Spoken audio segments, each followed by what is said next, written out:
What's up, guys? So, Lyndsey just got home from work, and today's gonna pretty much be a clean the house kind of day. So, really uneventful, not really much to go on about.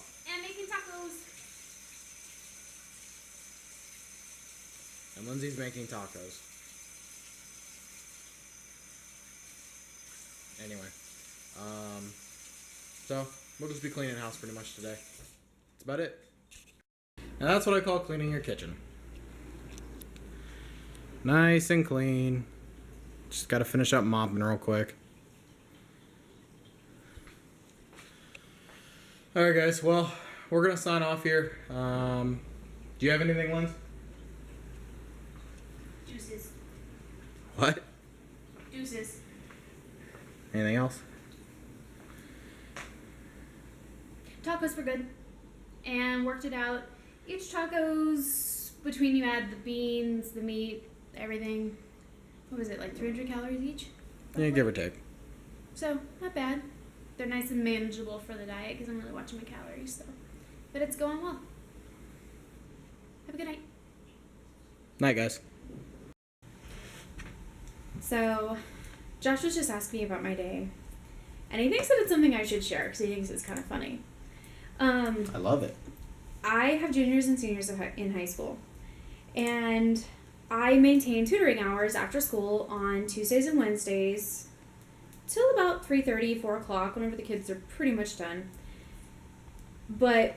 And I'm available by appointment. But I tell the kids I refuse to stay on Fridays. Friday is my day to come home on time and kind of relax before I start in at the hospital on Saturday. And I had a kid come in today who's pretty much been screwing around since we started back from winter break. And he asked when he could come in for tutoring. I said, you can come in next week. And he asked if he could come in tomorrow. And I told him no. I told him, I don't stay late. And he got a little feisty about it. And he was very pouty about it. And he was like, well, why can't I stay? Why can't you just stay tomorrow? To which I told him that it was Friday. I didn't feel like staying. But if he wanted to, he could come in at 6:30 tomorrow morning, and that I would make sure I was at school early. To which he said, well, that's not fair. It means I have to get up early and get to school early. So I told him that was exactly what he would need to do. And if he didn't like it, he could deal with it or come in next week like I told him to. To which he huffed and puffed and then left my room. And what's really funny about the whole thing is that he just kind of expected me to give in to what he wanted, and it's pretty typical for some of the kids. And I don't know, it's gonna be interesting. One of my coworkers teaches the sophomores, and the kids are all getting ready and preparing and registering for classes next year. And some of the kids were asking Miss Arias who their teacher was probably going to be next year. And she said that I was probably going to be pretty likely to be many of them's teacher. And some of them were asking, well, is it going to be easy? And really, it's very easy if the kids just do what I tell them to do, study what I tell them, and they'll do just fine. But many of them are allergic to homework. So they're pretty underprepared. And now some of them, I guess, are scared because Miss Arias told them that they will do great if they do my stuff. If not, she hopes they mature over summer. Otherwise, they're for a world of hurt next year. So we'll have to see what ends up happening later.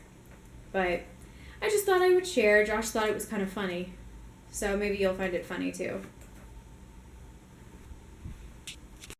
To clarify why I love the way Lyndsey approaches her students and the way she teaches them and how hard she is on them is because it's my belief that a lot of the youth coming up, and I mean it's been going on for generations. Even in my generation, there were people that were like that, but they feel self-entitled. They well, I want it, so you need to give it to me.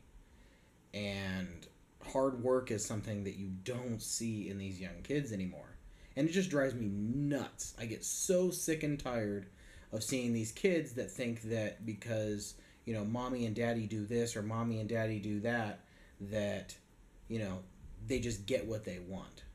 One of the reasons, there was a recent, it's a good word for it, encounter I had with a kid a group. We were at the store, and there was a mom that was sitting there, and she flat out said no. This kid was whining and screaming and crying and wanting everything under the sun, and flat out said no, and the kid just screams all over the place about it, and this other parent walks up, well, why don't you just give it to him? He'll be quiet. That's not yes, that'll satisfy the short term, but what's that teaching long term? No, you need to listen to me as your parent, and you need to be quiet. What happened to the days when, what? I'm not going to do anything here, but wait till we get home. These kids don't have discipline. Not all kids. I don't want to put a blanket statement out there, but a lot of kids are like that now. And it just drives me nuts. That's why I enjoy the fact that Lyndsey makes these kids work. She makes them accountable for their actions. She makes them accountable for their work. Just my 2 cents. Anyway, guys, have a good night. We'll see you tomorrow. Talk to you. Bye.